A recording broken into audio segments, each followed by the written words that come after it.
Welcome to Up Close, the research talk show from the University of Melbourne, Australia.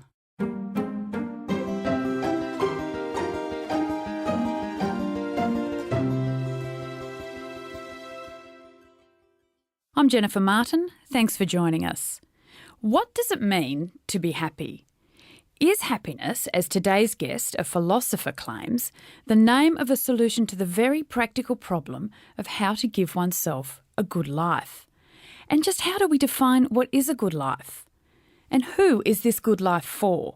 The individual or humanity as a whole? How do you remain happy in the face of change, in times of enormous grief, such as losing someone whose very existence you saw as central to your happiness? Professor Dan Russell is the Percy Seymour Reader in Ancient History and Philosophy at the University of Melbourne's Ormond College. He is also Professor of Philosophy at the Arizona Center for the Philosophy of Freedom at the University of Arizona. He joins us in the studio to share his research into what it means to live well. Dan, thanks for joining us. Oh, thank you. It's my pleasure. First of all, I'd like to ask you, why have you chosen the word happiness? Why this over others such as joy, contentedness or satisfaction? Well, I suppose there are two reasons. One's more interesting than the other. The less interesting reason is that although things like well-being or welfare are often very appropriate, they don't go easily into adjective form and adverb and that kind of thing. But a much more interesting reason is that I think it's a perfectly legitimate way to use the word happiness, although now one has to argue for that. One philosopher gave this example. He said, when a couple is newly married or they have their first child, we often wish them every happiness. What is it that we're wishing for them? When university students are thinking about their futures and they're thinking what they want, imagine a university student who comes into the office and says, I found what I want to be happy. Well, that's a bit obvious, isn't it? But what they're both talking about in that case, I don't think is a certain kind of feeling. No one would be so cruel as to say to new parents, well, I hope your child has every happiness. Whether its life is any good or not, I just hope it feels good. Right? What a terrible thing to say. And I don't think university students are thinking, I know what I want out of life. I want a feeling out of life. I think that in both of these cases, what we're talking about is not a feeling, but a future. A certain way that they want their life as a whole to go. They're thinking about what kinds of things it will be full of, what it will be about, what it will be like to look back on it. We often do use happiness just to talk about feelings and moods, and obviously there's nothing inappropriate about that. But we also think of happiness in this other way as well. So this word itself, happiness, it has been hijacked, hasn't it, by contemporary consumerist mania, you can say. It's justified by American notions of the pursuit of happiness.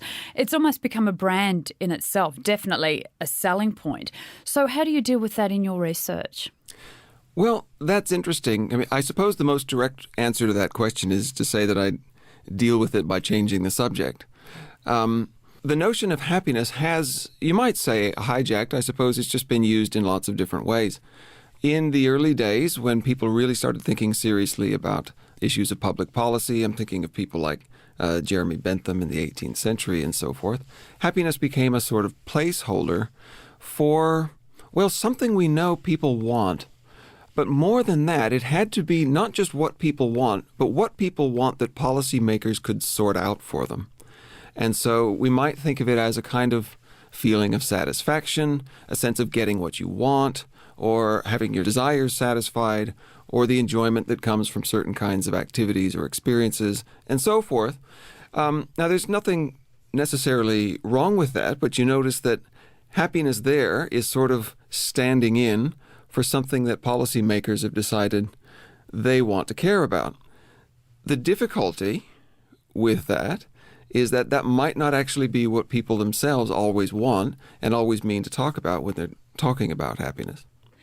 So let's take the ancient philosopher Aristotle. He said that each person has one final end and everyone's final end is the same. That is to give ourselves a good life. Now, you've said that you hope to bridge the gap between this ancient discussion and the modern day. So how do we begin to see Aristotle as a fellow traveller in this journey, as you suggest? Well, Aristotle begins his discussion of happiness, and this is in the first book of a collection of essays of his that was put together after his death called the Nicomachean Ethics. Doesn't roll off the tongue, but that's the name that was given to this collection. And in the first of these sets of essays, he starts off talking about happiness by thinking in terms of practical reasoning. I don't mean anything fancy about that. I mean the fact that we do some things for the sake of other things. So a student gets up in the morning, gets dressed, goes to university, sits in class. We can ask, why did you do all of those things? Well, I did all of those things so I could be here in my class. Well, why did you want to do that? Well, it's part of taking this subject. Well, why are you taking this subject? And it goes on and on and on. And the idea is, well, that process of questioning can't just go on forever. If it did, there wouldn't be any reason why the person did any of these things. But Aristotle says, but of course there are reasons we do things. So that change just can't go on forever. And it can't loop back onto itself, right? I'm taking this subject so that I'll get up in the morning, that kind of thing. That gets things back to front. So he thought where practical reasoning has to end is with some sort of goal or purpose that people can point to and say, that's where the buck stops. That should finally answer the question of why I'm doing it. And his question was, well, what would that thing be? We know that there has to be one. What would it be? He doesn't so much defend the idea that it's happiness as observe that that's how people think about happiness. People disagree very widely over exactly what happiness is, not surprisingly. So you have people advocating very different things as being the goal that brings meaning to their lives and so forth. And he thinks that we need to sort those out, and that'll take a lot of careful thought. But he thinks there is something that we all agree upon, namely that there is such a thing as having a good life. And ultimately, that's what we all want. That's the one opportunity that we're given that we can never afford to throw away. Dan, this is a good point to ask you about the term eudaimonism. What is it, and how is it helpful to the happiness discussion? Well, eudaimonism is an ism, first of all, but its origins are from a Greek word, eudaimonia. The first part, eu, meaning well. The other bit, the root is daimon, which is a good guardian spirit. So the idea, strangely enough, originally seems to be that eudaimonia meant having a good guardian spirit. Now that suggests being fortunate, being lucky, having someone clearing the way for you as you go through life, that kind of thing. And in fact, Aristotle says in his own time that there are lots of people who still said eudaimonia is just the same thing as good luck. But it's also clear that by his time it had taken on a much broader meaning to suggest having a good life as a whole. And people would debate and discuss and disagree over what it is to have a good life. Now, we have a different word, happiness, although strangely it has very similar origins. Its center is hap, from which we get things like happening and happenstance. So it seems that it originally also meant something like just having things turn out well. But we don't use it just that way anymore. We also think about what it is to have a good life, what kind of a future one wants, what kinds of things to focus on. So, Dan, these ideas about happiness, they seem to be squarely focused on the individual. It seems to be all about what I want, what I need to give myself a good life. So how does this focus on the individual match up with a wider ethical framework if we look at humanity as a whole? That's a great question. It's definitely about the individual in a really straightforward and obvious way. It's about thinking what kinds of goals I'm going to have for my life. But if you think about it, what other kinds of goals is it possible for me to reflect on? They're the only ones that I can pursue, are the ones that are goals for me. Mine's the only life that I can live. So the way in which it's individualistic is fairly trivial, actually. From there, when we start thinking about what kinds of goals to have, it's wide open as to what those goals might be and how they might include other people. And I think a question here is also, look, beyond my fulfillment as an individual, there are particular tastes and proclivities that I have, and should I pursue these things? Well, presumably, yes. But beyond that, I'm also a human being, and I think that in order for me to be living a good life, well, we couldn't really say what a good life for me would be without noting the fact that I'm a human, as opposed to a dog or a cat or something like that. The conditions for living there are very different, and they're very much lower. Dogs don't particularly need to have lots of autonomy or freedom in their lives. They don't really live by setting their own goals, making their own choices, living with the outcomes of those choices. We do. That's what it takes for us to live well. And from there, we get into a broad discussion of what it means for people to be choosing well, what it means to be living intelligently, to have emotions that are in good order. And part of this, too, I think, is the fact that we're social creatures and the fact that we do live well by living with each other. And that means treating each other in terms of mutual respect. A lot of the goals that we will adopt will be goals of finding other people to love, finding causes to champion, finding communities to belong to, things like that. It reminds me of when we interviewed the great thinker and activist Peter Singer on Up Close and asked him how did it make him feel, his altruism, and he was surprised how much happiness he got from it. He found it so fulfilling in itself. So that was a goal for him. I think so, and that doesn't surprise me. That's exactly the kind of thing I would expect at least healthy and thoughtful and sensible adult people to say and to find. In fact, if I think about what kinds of goals I want for the sake of giving myself a good life, well, one of the options, of course, is I could come up with lots of selfish goals that are just about me and getting what I want.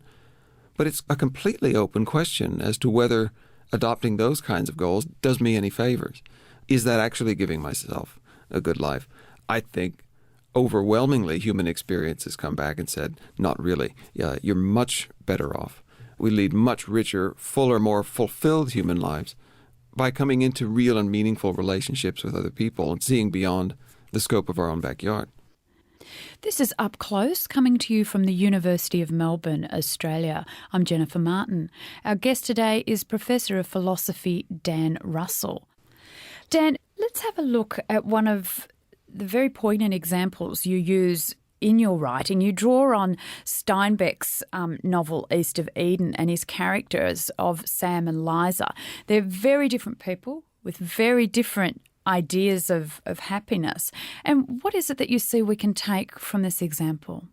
Well, they're a very odd couple. And they are a couple. They are husband and wife in the story. In fact, they were John Steinbeck's own maternal grandparents. I wouldn't have believed that they had spent their lives together if I hadn't known that they were actual people and that he seems to be writing about them in fairly endearing terms. Samuel is larger than life. Samuel isn't necessarily anyone spectacular. There's no particularly great mark on the planet that anyone could point to and say that's where he was. But he lived in a way that sort of touched everyone around him. He was a person who just genuinely seemed to be in love with life. He had a very simple life. He lived on a ranch. He worked on the odd invention, did odd jobs for other people, these kinds of things, worked as a blacksmith, and so on. But that was his life. All of those things, you add them all up, and that's who he was. His wife, Liza, is very different, even though she lives on exactly the same ranch. Her life is more a matter of how she conducts herself. Now, of course, one always conducts oneself in some set of circumstances, and of course, ranch life, that was the circumstance that she was in. So her life was how she went about her life in that kind of circumstance. Now, something interesting that happens is when the two of them grow older and the ranch becomes a bit too much for them, and they decide to leave the ranch and go live in town. For Liza, this isn't much of a change.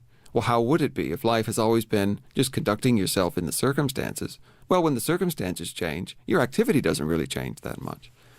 For Samuel, though, it was a much different experience. It was a matter of really leaving his life behind, not continuing it somewhere else, but really ending that life and going on somewhere else, because his life just had been all of those things he'd been involved in back on the ranch. There's a very sobering moment in the book where he realizes that he's leaving the ranch, and he realizes he's not just leaving the ranch, he's leaving himself behind, and he's probably going to die fairly soon. And he does. Now, there's a couple of things that come out there that are of interest to me. One is it illustrates an important difference of how people might look at their existence, and they might think about how their life is situated in the world around them. I want to argue for something like Samuel's view of happiness. over Liza's. And I also think that that was an important difference in ancient debates over the nature of happiness, although, of course, Steinbeck didn't feature at the center of ancient debates about happiness. But the second thing that comes out is that Liza doesn't come to exactly the same kind of end that Samuel does. She goes on, whereas he withers away. And so there's this very important question here of whether thinking about yourself and thinking about life in the way that Samuel does and in the way that I want to recommend is one that we can live with, whether it's one that we can actually afford to invest in. Dan, you talk about virtue in your research, which you've defined as practical wisdom and emotional soundness. Can you elaborate on those for us? Yes. So humans are distinctive from all other creatures on the planet in that they live by practical reasoning. Now, by that, I don't mean anything elaborate. I just mean that if I feel hungry, for example, that doesn't settle the question as to what I'm going to do, because I have the option. In fact, I have the burden of standing back and saying, yes, but is that a reason to do it? Suppose my doctor has told me nothing to eat for 12 hours before surgery, right? Then I realize I don't have a reason to do it. That's not something that other creatures are able to go through, and so that's not an option or a burden that any of them have. Hunger just is all the reason there will ever be to start eating. We're not like that. We live our lives differently by planning, by having goals, by doing things to achieve them. Another part of practical reasoning is the fact that our emotions are capable of being in harmony with practical reasoning. So, as you mentioned Peter Singer a moment ago, not just thinking that it's right to try to do more for the benefit of other people, but also wanting to do it. Through recognizing that it's right, part of that recognition is a kind of resonance with it, a certain way of feeling about it. And that's something that we're capable of as well. And I think that to be really fulfilled as a human being means to be fulfilled in these aspects. Practical reason is something that guides and directs our lives. And then those other parts of our lives that don't necessarily direct and guide on their own, but are capable of internalizing that direction. Now, Dan, your definition of happiness, it has an important component of vulnerability to it. Yes. So indeed, you say that happiness is a life in which one invests enough in the world to have something to lose. Now, that vulnerability comes with the territory, is what you're saying. So are you saying you have to be brave to be happy? Well, I wish I had said that. I like that phrase quite a bit. You have to be brave to be happy. Yes, I agree with that. Another example that I use elsewhere in the book is the example of C.S. Lewis in the film Shadowlands. Lewis was an Oxford scholar who is best known today for works like The Chronicles of Narnia. Now, there's a very striking moment in the film Shadowlands where Lewis, or he calls himself Jack, is talking with his brother about a woman that he knows who's dying. And he says to his brother that if he were in love with this woman, this would be the most terrible thing in his life right now. He would be absolutely beside himself with agony. He would feel like his world was coming to an end.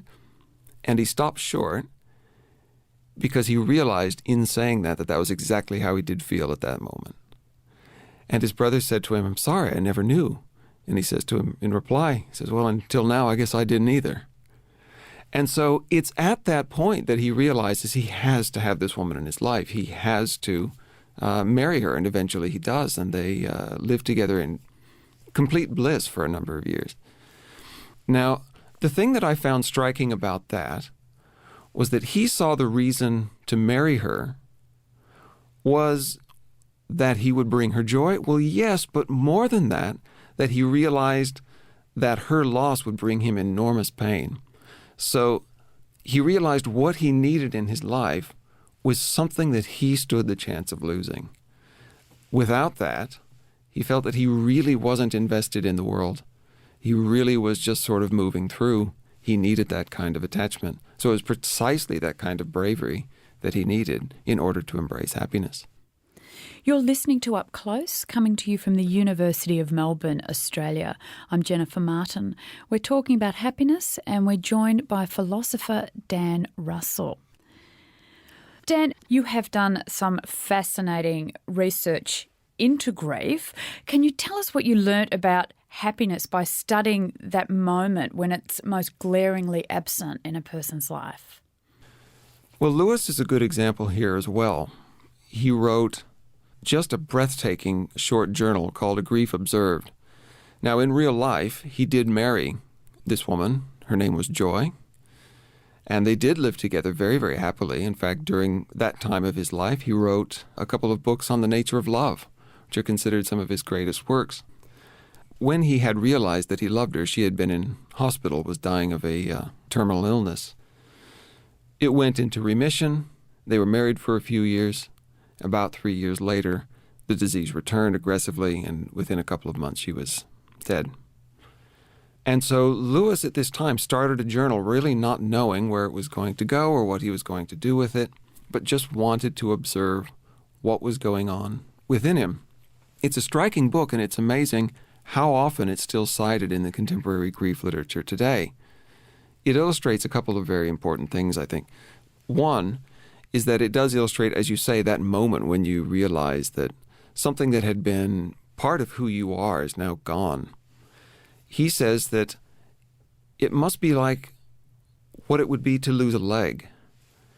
He says, I suppose that one day a one-legged man can get an artificial leg and can learn to walk again, but he'll never be exactly the same as he was before. It's now going on as a new kind of person. And he says, I suppose that's how I'll be. Eventually I'll be walking again. But let's be clear, I have lost a part of myself. It won't come back again. I will continue. There still will be someone who I am. But that person can never be anyone but the person who lost something that was that near and that dear. Another thing, though, that I think Lewis's record illustrates is that it is, in fact, possible to come through that intact. It's possible to come through that and find, as strange and as unbelievable as it seems at the time, that life does go on, and it's possible to be happy again. But it is a different kind of happiness. It's the happiness of a new person, the happiness of someone who hasn't got rid of the old person, because he says that would be even worse than losing her the first time, would be to lose her again in that kind of way. Rather, he says, this isn't the end of my relationship with her. It's as if that relationship was a dance, and what I've entered now is the next figure of it.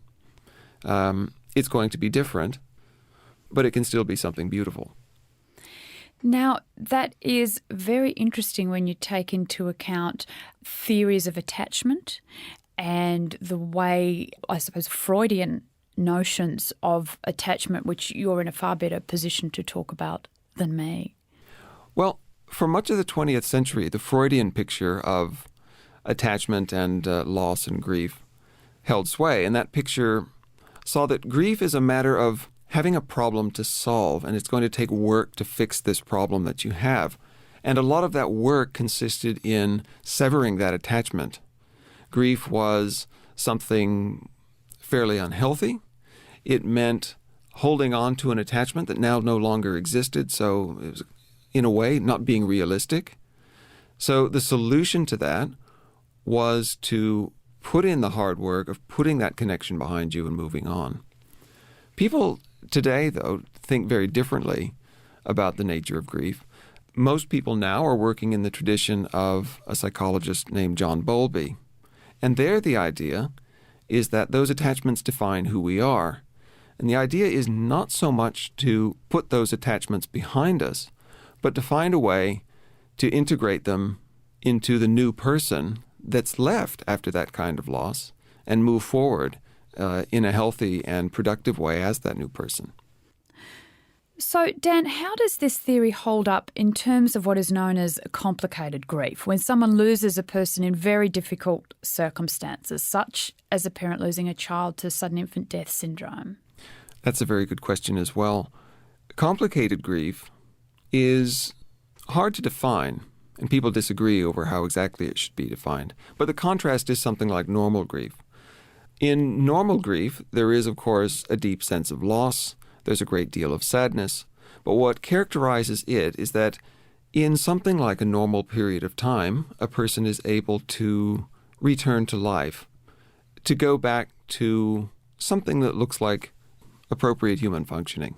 So it's a normative distinction, as psychologists recognize. In complicated grief, things are very different. It becomes extremely difficult, often over a very prolonged period of time, for a person to return to human functioning, to resume anything that looks like happiness, anything that looks like a normal kind of life. It can be characterized by prolonged and very severe depression. It can be characterized by substance abuse, any number of things. And there are a lot of factors in complicated grief. It's often brought about by extremely traumatic deaths, extremely shocking sorts of deaths. It can also be brought about when a person's attachment to the one that they lost was not merely, if we can say merely here, a part of their identity, but a part of their sense of coping. So another way of attaching to people is attaching to somebody else because one doesn't find oneself adequate. And that does seem to be something of a recipe for disaster. And that was a question that I set out to answer. Intuitively, we would want to say, well, look, the more closely attached you are to somebody, the more wrapped up you are in that person, then of course the harder grief is going to be on you and the harder it's going to be for you to get back to normal life. What psychologists are finding is that actually that's not true. It's not the closeness of the attachment. It's the reason why that attachment was close as it was. If the reason was that a person felt inadequate and needed this kind of close attachment to make up for those perceived lackings, then it's going to be extremely difficult and there's a high risk of complicated grief. However, if that very, very close attachment was also paired with a strong sense of self and a sense of confidence in one's own ability to cope with stress and with change, then not only do those people have the prediction of a good outcome, it seems that if anything, they predict the best outcome in grief. So therefore, expanding the boundaries of the self, you say, doesn't necessarily or doesn't jeopardize your emotional well-being. That's right. And that was a question that I really wanted to set out to answer. If I want to think about happiness as inextricable from other people and projects and places that people come to identify with, there is this big question. Is that something we can live with? Or does that make us so vulnerable to change that it will actually jeopardize our ability to act wisely in the world and to have a balanced emotional life in the world? So that was a lot of the reason behind looking at the nature of grief. What do people who study this for a living come to find out? Finally, Dan, if I could put you on the spot and ask you, what would be your advice for us to be happy? Good. Well, the first thing to say is there's only so much advice I can give. I like to say that philosophers are better on adverbs than they are on nouns. Now, what I mean by that is that one way of thinking about how to be happy is to list a bunch of things to do and a bunch of things to pursue. I'm not really in much of a position to do that because that's going to be different from person to person. But on adverbs, we can give some advice about how to go about pursuing those things that one finds fulfilling. One thing I would say is that you should think of your life as a life of activity. Think of your happiness not as a mood that you're chasing or some other mood that you're trying to chase away. Think of it as a way of framing your future, as a way of finding things to make central to who you are, things to invest in, things to make your life about. Another thing I would say is that those things that you pursue should be fulfilling to you. This is a gift of a good life that you're giving to yourself. Those are not things that necessarily somebody else thinks you should be pursuing. These are things that you find fulfilling. But there is a constraint on that, and that is that you are also a human being. So what comes in is that acting with practical intelligence and acting in ways that will be part of your emotional well-being and health, those are just crucial. Those are not up for debate. It's not as if some individuals will benefit from those things, but others might not. Without those things, there is no prospect of happiness. But beyond that, and the last thing I would say, is that it's important not just to find things to get out of bed for in the morning, as important as that is. It's important to find things to live for, things that define who you are and what you're about. Now realize that those things are going to change over time, well, because you change, but also because the world around you is going to change quite a bit. Sometimes you're going to have the very uncomfortable position of having no choice but to change who you are and what kinds of things that you're invested in. But do think of that as what that project amounts to, of finding a good life for yourself. Dan, I'd really like to thank you for coming and speaking with us on Up Close today. We've discussed everything from adverbs, ancient Greece, Steinbeck, all in the context of happiness. Thank you. Well, not at all. Thank you. It's been a real joy to be here. We've been speaking with Professor Dan Russell, who is the Percy Seymour Reader in Ancient History and Philosophy at the University of Melbourne's Ormond College. He is also Professor of Philosophy at the Arizona Center for the Philosophy of Freedom at the University of Arizona. Relevant links, a full transcript and more info on this episode can be found at our website at upclose.unimelb.edu.au. Up Close is a production of the University of Melbourne, Australia. This episode was recorded on Tuesday, July the 10th, 2012, and our producers were Kelvin Parham and Eric Van Bemmel. Audio engineering by Gavin Neighbour. Up Close is created by Eric Van Bemmel and Kelvin Parham. I'm Jennifer Martin. Until next time, goodbye.